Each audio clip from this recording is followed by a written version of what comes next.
at the wrong rally. I think you meant to go to the smaller one down the street. If you had to be stuck in an elevator with either President Trump, Mike Pence, or Jeff Sessions, who would it be? Does one of us have to come out alive? Who is Kamala Harris? What does she believe? And what does her story teach us about how she might govern if elected president? She's the first woman ever to be the city's top prosecutor. Kamala is Brad. Kamala, you're fired! Last week we did Trump. This week it's Kamala. So let me show you the rise of Kamala Harris. Should be asking, are we smart on Trump? We did it, Joe. I'm speaking. If somebody breaks in my house, they're getting shot. We will be prosecuted.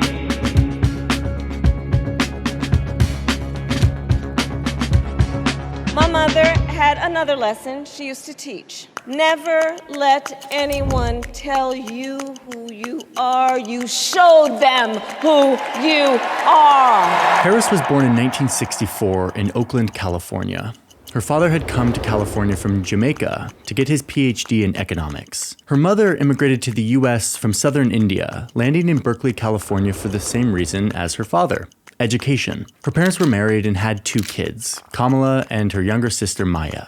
Growing up, Kamala and her family lived in a mostly black neighborhood in Berkeley.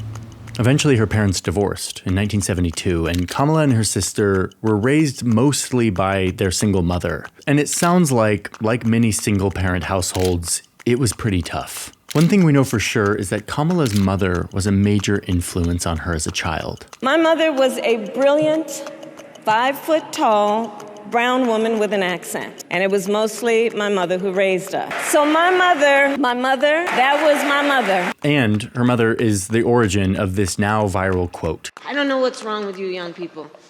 You think you just fell out of a coconut tree? You exist in the context of all in which you live and will for you. Coconut tree. Kamala's childhood was happening just at the time the civil rights movement was at its height.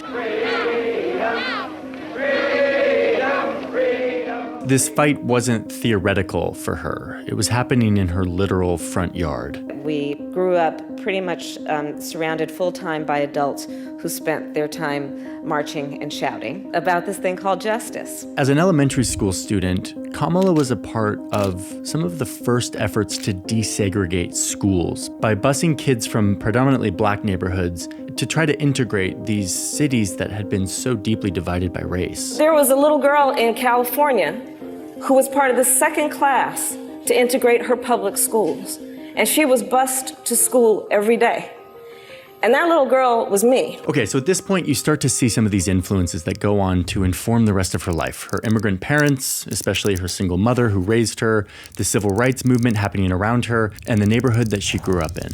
In middle school, Kamala's mom accepted a job in Montreal as a cancer researcher. She talks about this as being a big opportunity for her mom, but she was a teenager and she was not thrilled to be moving to Canada. Friends at the time describe high schooler Kamala as bookish, bubbly, and to have blended in with everyone easily. After graduating high school in 1982, she enrolled in Howard University in Washington, D.C., where she studied political science and economics.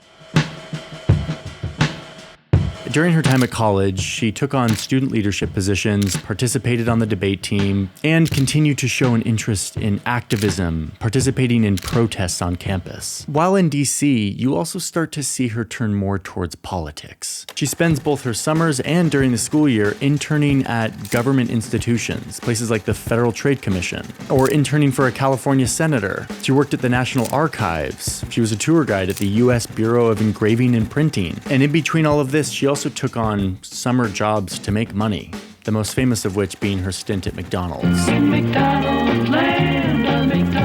Which, like, during this election, people have been trying to debunk or, like, spread rumors that she didn't work at McDonald's, like it's some highly controversial thing. Anyway, the point here is there's a major paradox happening in Harris's life that we start to see. On one hand, she's influenced by activism. She's critical of government. She's protesting it, while also working within old government institutions that she was often critiquing as unfair. This is a major theme within her life, one you can see in this speech that she gave to Howard graduates in 2017. You can march for Black lives on the street, And you can ensure law enforcement accountability by serving as a prosecutor or on a police commission. Somebody is going to make the decision. So why not let it be you? Okay, so it's the mid-'80s, and Harris returns to California for law school. This is where we start to see more influences. Like one summer, she was an intern at the Alameda County District Attorney's Office, and she gets her first real taste for how powerful a role as a public prosecutor can be. I was working on a case, and I realized that among those arrested was an innocent bystander. But it was late on a Friday afternoon. The case would not get called until Monday. I pleaded for the judge to come back. I would not leave until the judge finally gave in. And when that happened, with the swipe of a pen, this woman got to go home to her children. That woman taught me that when you see something in front of you that's wrong, you can just go ahead and do what you know is right. Okay, so we're now getting to the point that got me really curious about Harris. We have this list of initial influences that have informed her life, but now we get to the more visible part. What she did when she was in the public eye, during her career, her decisions, her words. They paint a picture, and I want to show it to you. Most important things don't come easy, so it's not going to be a cakewalk. There's a lot of work to do. Okay, but before we dive in, let's define this word prosecutor, which is a word that you're going to hear a lot when you talk about Kamala Harris. A public prosecutor is the government's lawyer. They are responsible for presenting the evidence and the case against people or businesses accused of committing a crime. And here in the United States, they're often seen as hawks. They're tough on crime, responsible for upholding America's habit of throwing millions in jail for nonviolent crimes. Okay? Public prosecutor. Big part of Kamala Harris's life. So after law school, Harris becomes a public prosecutor in California. First in Alameda County, and then for the city of San Francisco, and then eventually for the entire state of California. So now Kamala Harris, this activist turned kind of politician lawyer, takes on the role that is kind of the definition of tough on crime, working to convict criminals, advocating to lock them up, and upholding the status quo of our justice system. Serious and violent crime, lock them up. But Harris says that she's a different kind of public prosecutor. She calls herself a progressive prosecutor. Huh? This strikes people as kind of a contradiction. Are you soft on crime or are you tough on crime? Instead, I believe we should be asking, are we smart on crime? Again, here in the United States, progressives tend to advocate for reform to our justice system. They say that the system is too harsh, locking up way too many people who are disproportionately brown and black men, often for nonviolent crimes, and for far too long. That's one of many critiques. And as I mentioned, prosecutors are kind of seen as the ones doing the locking up. So to get through this next section, let's put both of these words on a scale. And as we look at her career, let's assess what she's done that represents the progressive side of the scale, and what of her actions represent more of the traditional prosecutor side. I'm going to go through the progressive side first, but then I will get to the prosecutor side. So don't forget that that's coming. Early intervention leaves room in our prisons for the violent criminals who should be there. First up, Harris says that being a progressive prosecutor means holding serious criminals to account while focusing on preventing crime in the first place. She focuses on stopping the crime before it happens. And to do this, throughout her career, she focuses a lot on data. Let's look at the issue that we're presented with in California beyond one criminal case and look at the crime problem. Nationally, 75%, 54% to less than 10%, from 43% to over 90%, 70% reoffend. The context here is that crime is one of those issues that easily scares us. No matter your political leanings, every person wants to feel safe. So there's a lot of emotions driving how our justice system works, how we treat criminals. But Harris wanted to change this. She wanted to use the analysis of numbers to help inform systems of justice and law enforcement that were more equitable, more rational, and to see in the data, why are these people committing crimes in the first place? She's building public databases. Let's focus on what we can do to prevent crime before it occurs. Publishing statistics on crimes. Elementary school students missing 60, 70, 80 days of a 180-day school year. Arrest data. I was told prosecutors don't need to focus on recidivism. I was told prosecutors should not focus on the needs of children. A public database for police practices. Did an analysis of who our homicide victims were. 94% of them were high school dropouts. Perhaps untraditional for me to ask the question, but I did. I got the answer. Oh, and she took this data-driven prevention effort pretty far, and it got kind of controversial when she came out and said that the state should be prosecuting parents with a crime if their kids miss too much school. And in a few cases, she actually did that. So I decided I was going to start prosecuting parents for truancy. Well, this was a little controversial in San Francisco. And frankly, my staff went bananas. They were very concerned. Okay, a few more things on the progressive side of the scale here, and then we'll get to the prosecutor side. She fought against applying the death penalty. She fought big banks and won convictions after the 2008 housing crisis. We have delivered to California $18 billion in relief for California's homeowners. She fought and won $1 billion for victims of a predatory for-profit university. We are talking about Corinthian colleges taking advantage of Californians who simply aspire to achieve the American dream. And perhaps her most nationally recognized moment as Attorney General is the moment where she told the clerk of Los Angeles to begin issuing marriage licenses to same-sex couples, back during when this was a big debate around Proposition 8, or the legality of gay marriage. This is Kamala Harris. You must start marriages immediately. Okay, but hold your horses. There's another side to this story. So far, I've made Harris look like this reform-minded, progressive champion as a prosecutor. But let's look at the other side of the scale. I took on perpetrators of all kinds. Lock them up. Aggressively prosecuting violent criminals as San Francisco's first African-American DA. First, the death penalty. In 2014, as Attorney General, in a seemingly reversal of her previous actions as district attorney, she actually fought to keep the death penalty in California by appealing a ruling that would have effectively ended it in the state. In another case, the Supreme Court came out and said that California's prisons were so overcrowded that it violated the Constitution as cruel and unusual punishment. And yet, her office supported the governor's fight against releasing prisoners. Over the years, she resisted or fought against some criminal justice reforms. Her office prosecuted almost 2,000 people in cannabis-related offenses, as well as defending the cash bail, which critics see as unfairly punishing lower-income defendants. Okay, I know this is a lot of we are in the weeds of the justice system, and with the Trump video, I was able to be in the weeds on branded vodka and giant towers in New York City.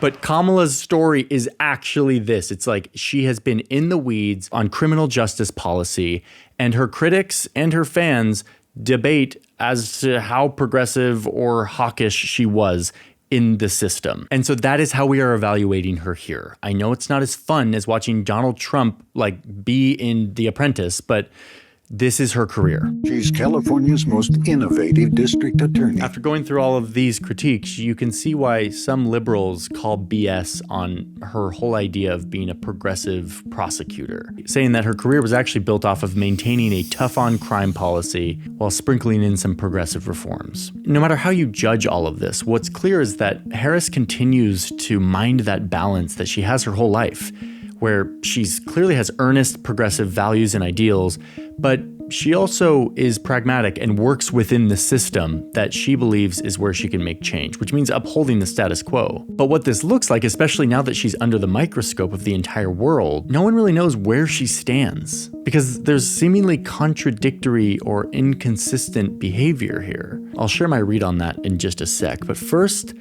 let's see what happens next. I am excited to stand before you as a proud California candidate for the United States Senate. The election has been exhausting because of the news cycle. I feel like every day there's 150 news stories that I should be following, but they're coming from all these different news outlets that all have different biases. Luckily, there is a solution for that, and that is the sponsor of today's video, Ground News. Ground News aggregates news stories from around the world into one place. It is a website and an app that helps me cut through the noise when I'm reading the news, because it allows me to see the bias of this different coverage. What articles lean right, what articles lean left, the factuality rating, how reliable it is, and who owns these different news outlets, which affects the coverage. This is such an important tool during this time in our history and how the media is so polarized. Right now they have this specific election page, which helps you be alert to political spin and sensationalism. You can see information and reporting on each candidate. I love this blind spot feature they have that allows you to see stories that you wouldn't naturally click. helps you round out your reading. Right now, Ground News is giving 50% off to anyone who signs up using my link. You can click over to this Issues tab to find out what's trending each week, from foreign policy to crime to immigration, and get coverage on these topics. Ultimately, Ground News is a tool that helps me be a more conscious, critical news consumer. So to get this massive discount, just use the link in my description. It is ground.news/Johnny Harris, or just scan the QR code here on screen. You can sign up for the Vantage plan, which has all of these features I talked about today. And hopefully it can help you, like it has me, become a more critical thinker about today's crazy news cycle. Thank you, Ground News, for sponsoring today's video. And with that, let's get back to the rise of Kamala Harris. In 2016, Harris won the election to become California's next senator. The backdrop of her victory was a country, specifically the progressive communities, shook by the election of Donald Trump. Do we retreat or do we fight? I say we fight. I intend to fight. Now, Harris is a prosecutor, a professional legal fighter. And over the next few years, she used her experience to grill Trump cabinet officials and nominees as they came before the Senate. Can you think of any laws that give the government the power to make decisions about the male body? Has the president or anyone at the White House ever asked or suggested that you open an investigation of anyone? Yes or no, please, sir? Perhaps they've suggested. I don't know. I wouldn't say suggest. Hinted. And then, 2 years later, I stand before you today to announce my candidacy for President of the United States. during this campaign, like everyone in a Democratic campaign, she swung far to the left, saying that she espoused pretty left-leaning policies, something that has come back to bite her basically every week during this election. But she didn't gain traction, and she soon pulled out of the race. I'm suspending our campaign today. But soon, she got a call from the Democratic nominee to join the ticket. You ready to go to work? Oh my God, I'm so ready to go to work. And as the vice presidential nominee, during the debates especially, her experience as a prosecutor continued to define her reputation. He said he's going to repeal the Trump tax cuts. Mr. Vice President, I'm speaking. Well, wait. I'm speaking. Biden and Harris won the White House in 2020. We did it. We did it, Joe.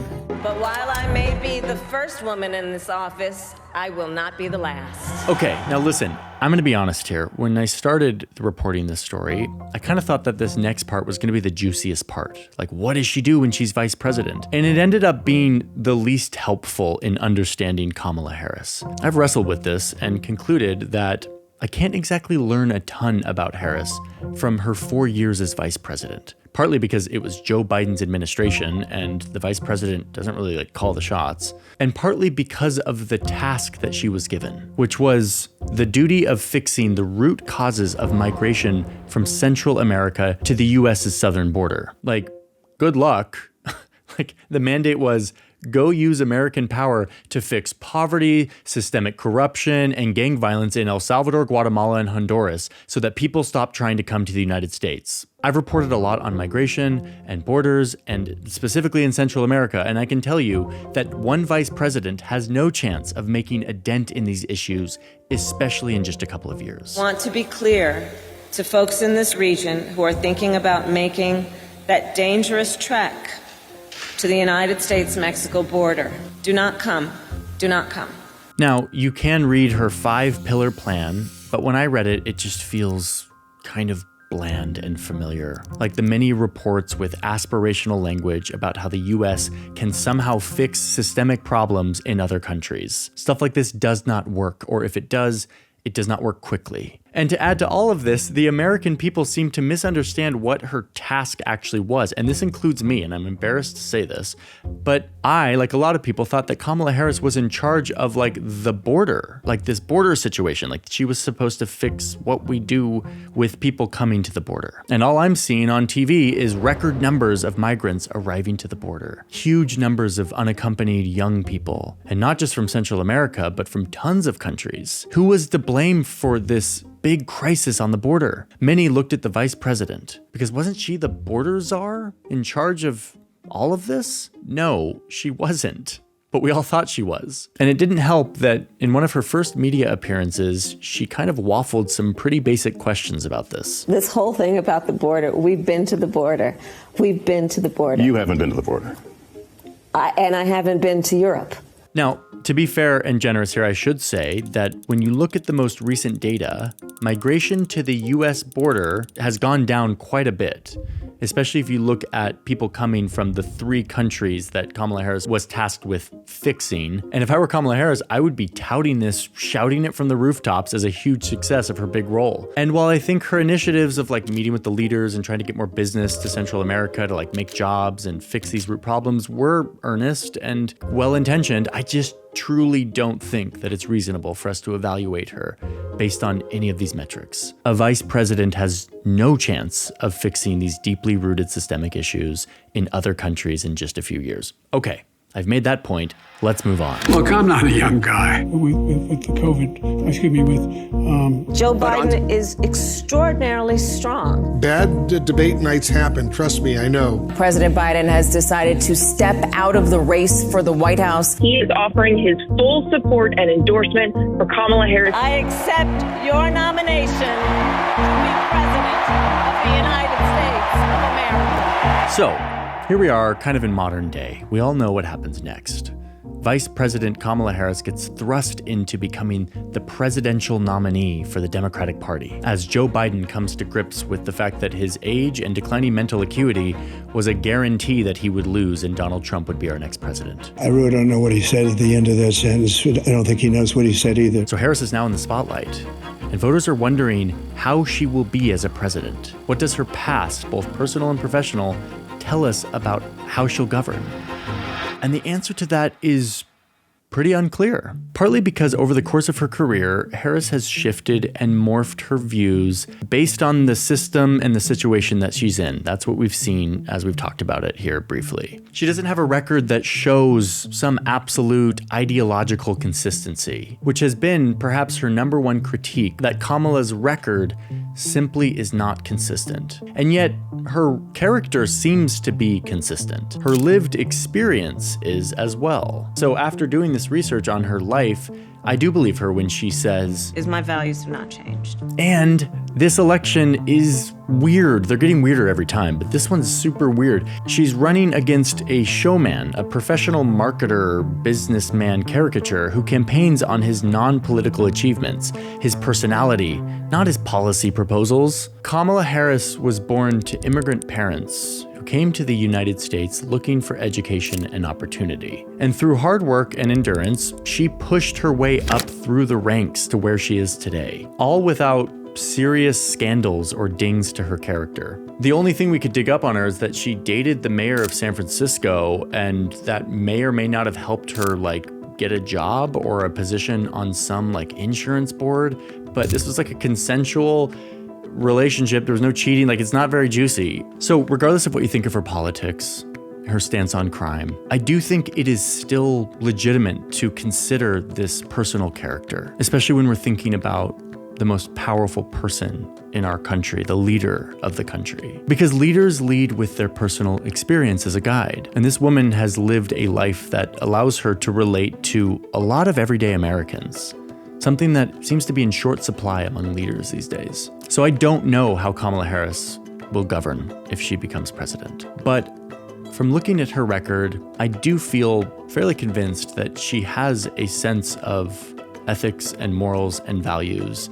And I think that is important to consider. So if you are of voting age and you're an American, let me tell you one thing for certain. You are likely to not vote. In this country, only half of the people between 18 and 29 who are eligible to vote actually turn up. So our democracy is totally distorted because not everyone's voice is counted. I'll put a link here where you can go register and find your place to vote. And with that, thanks for watching, and I'll see you in the next one. Hey folks, for those still here, I just, finished recording this video, and I just recorded the Trump one yesterday, and I'm struck with how different they are. That could be a reflection of my personal bias. Obviously I came down somewhere on each of these, but it's also a reflection of the different lives that they've lived. Donald Trump's life is so full of tension and scandal and kind of tantalizing details in it, and very visual, all of his products and tabloids and all this stuff. Kamala's life is way more boring because she just kind of lived out her years as a public prosecutor, doing kind of unsexy work. And it's very stark to me how these videos are going to feel differently, both because of the way that I approach them, but also visually. So I hope this was useful for those of you who are trying to understand Kamala Harris and are maybe deciding who to vote for, whatever. I hope that even in spite of some of the places I came down and some of my perspectives, that doesn't change the fact that you need to make up your mind and decide and go with your gut and do what you feel. And the most important thing is that you vote, that you make it known. And for those who don't know, all the music that we make for our videos is custom made by our composer, Tom Fox. He publishes all that music over on our music channel called Chromatic, and he also has it available to license. You can listen to the whole catalog and reach out to license. All of that is in the description. You should check out Search Party, which is our other channel run by Sam Ellis about geopolitics and sports. If you like this channel, you'll like that. And if you're not subscribed to the channel, you should be. Okay, that's all. Have a good rest of your day. Bye-bye.